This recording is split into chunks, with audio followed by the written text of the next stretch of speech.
किसी को गुरु मनाने की जरूरत नहीं, इस माथे को किसी के सामने झुकाने की जरूरत नहीं। ये माथा जो है यहाँ एकादश रुद्र के 11 बड़े जबरदस्त विध्वंसकारी चक्र हैं। इसको आप जिसके उसके सामने झुकाते फिरते हो। मंदिरों में गए, वहां कोई पंडित जी बैठा हुआ है, बिल्कुल बेकार चोर आदमी, उसके सामने जाकर सर झुका दिया। पंडित जी बैठे हैं, पंडित जी पंडित जी। पंडित जी आए, उन्होंने आपके माथे में कुमकुम लगा दिया। उसके बाद पता हुआ बाहर आते आते चक्कर आके गिर गए। हनुमान जी ने पता नहीं क्या कर दिया हमको माँ कि हम मंदिर में गए थे, उस दिन से आज बीमार हो गए। अरे भाई, वो हनुमान जी ने थोड़ी किया, वो बैठे ना हनुमान जी के वहाँ। ये भक्ति की जो गलतियां हैं उसको समझ लेना चाहिए। भक्ति का मतलब ये नहीं है अंधी श्रद्धा, कभी भी नहीं है। श्रद्धा भी आपको आत्म साक्षात्कार के ही बाद आनी चाहिए। मैं आपसे बार बार कहती हूँ कि मेरे पैर मत छूओ। क्यों छूते हो मेरे पैर? मैंने आपको दिया ही क्या है? मैं जब आपको कुछ दूं और आप सोचें कि मुझ में कोई बात है तो ठीक है, आप पैर छू लीजिए, लेकिन क्यों इस माथे को सबके सामने झुकाना? गुरु नानक साहब ने कितना सुंदर काम किया कि जितने आत्म साक्षात्कारी गुरु थे उनकी ही किताबें लेकर के और ग्रंथ साहब बनाया। और झुकना है तो ग्रंथ साहब के सामने झुकिए, माने आप चैतन्य के आगे झुक रहे हैं, ये कहा था। मोहम्मद साहब ने भी यही कहा कि किसी के सामने मत झुको। आज सवेरे बहुत से बीमार लोग आए थे, उनमें से 99% लोग गुरुओं के चक्कर में बीमार थे। किसी को कैंसर, किसी को हार्ट ट्रबल, किसी के पैरालिसिस, किसी के कुछ। सारी बीमारियां इन गुरुओं से पाई हुई है। अच्छा है साहब, पैसा देकर के आप बीमारी खरीद रहे हैं?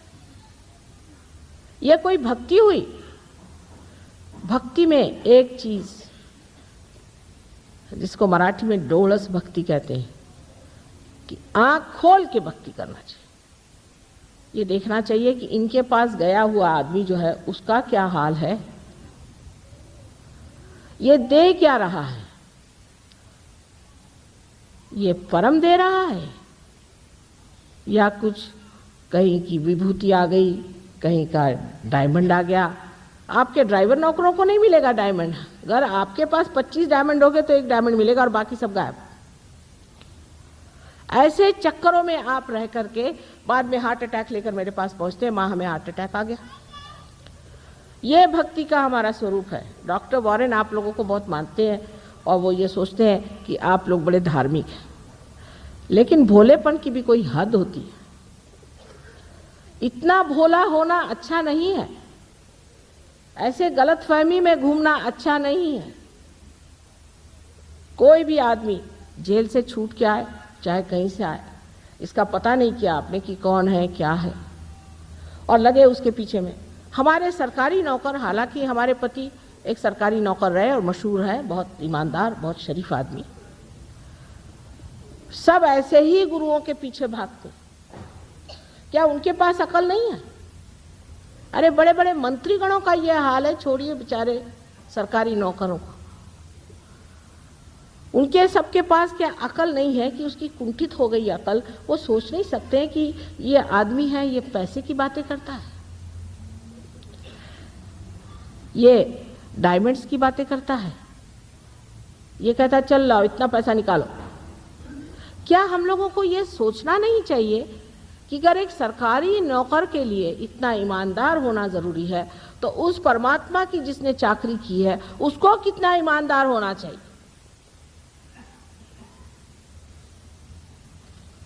और डंके की चोट पर सबके सामने वो लोग कहते हुए भी हम तो भाई वारी वारी जावा चले उनके ऊपर रुपया उड़ाने के लिए।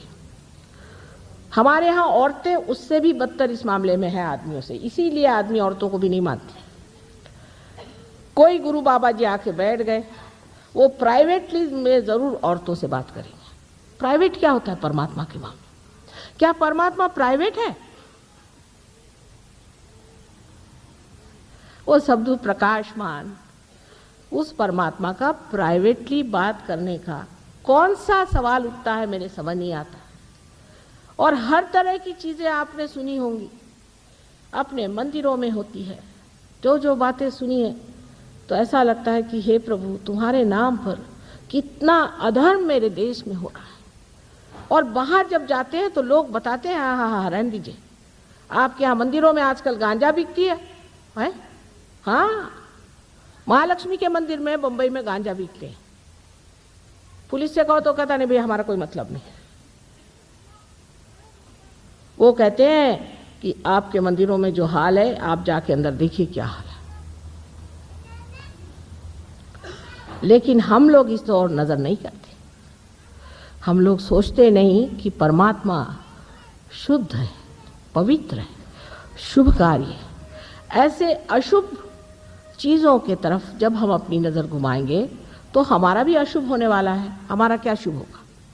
सो सबसे पहले भक्ति में ये जानना चाहिए कि आंख खोल करके भक्ति करें। श्री ज्ञानेश्वर जी ने ध्यान पर बहुत कुछ लिखा, लेकिन हमारे महाराष्ट्र में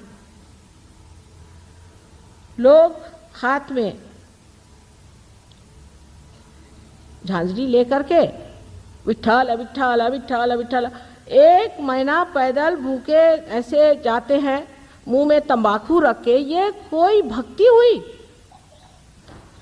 और नहीं तो वो ऑक्सफोर्ड स्ट्रीट में बाजार से बोधी खरीद के लगाते हैं और ढीली ढाली धोती पहन के वहां हरे रामा हरे रामा हरे रामा, वो सारी धोती भी गिरती जाती है। उनसे बात करी तो भी हरे रामा हरे रामा हरे रामा। क्या हो? ये भक्ति नहीं है, ये विडंबना है, ये परमात्मा की विडंबना है। इस विडंबना से आप बच के रहिए। मैंने आपसे पहले ही कहा था कि भक्ति के लिए अनन्य होना चाहिए, अनन्यता आनी चाहिए। और ये अनन्यता आपको सिर्फ आत्म साक्षात्कार से प्राप्त होती है। किसी भी आदमी को आप जिस तरह से मान लेते हैं, ये बहुत बड़ी गलती हम लोग इस देश में करते हैं। जो डॉक्टर वॉरेन नहीं जानते कि हमारे यहाँ तो कोई भी बाबा जी ढाबा जी आ जाए और वो हाथी वाथी ले गया है तो और भी कह ले, मैं यज्ञ करने जा रहा हूँ माता जी। मैंने कहा अच्छा फिर क्या? कम से कम 5 डब्बे का आप मुझे घी दे दीजिए। मैंने कहा जनाब, मेरे यहाँ तो आधा डब्बा क्या, पाउन डब्बा भी नहीं घी रहता। तो अच्छा फिर कोई जेवरी दे दीजिए। मैंने कहा अच्छा मैं अपने पति से पूछ लूँ। कल आपके पति क्या करते हैं? मैंने कहा वो प्राइम मिनिस्टर के सेक्रेटरी हैं। नहीं नहीं हमें कुछ नहीं चाहिए। उठा अपना बिस्तरा चल दिए।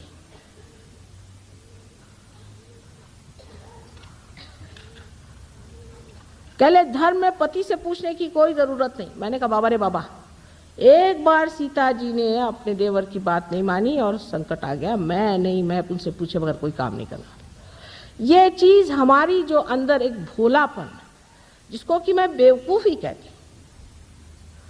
जो आदमी भोला होता है वो अत्यंत कुशाग्र होता है। वो जितना जानता है उतना एक चालाक नहीं जान सकता। लेकिन ये बेवकूफियां जो हम लोग करते रहते हैं सुबह से शाम तक, ये भक्ति कभी भी नहीं हो सकती।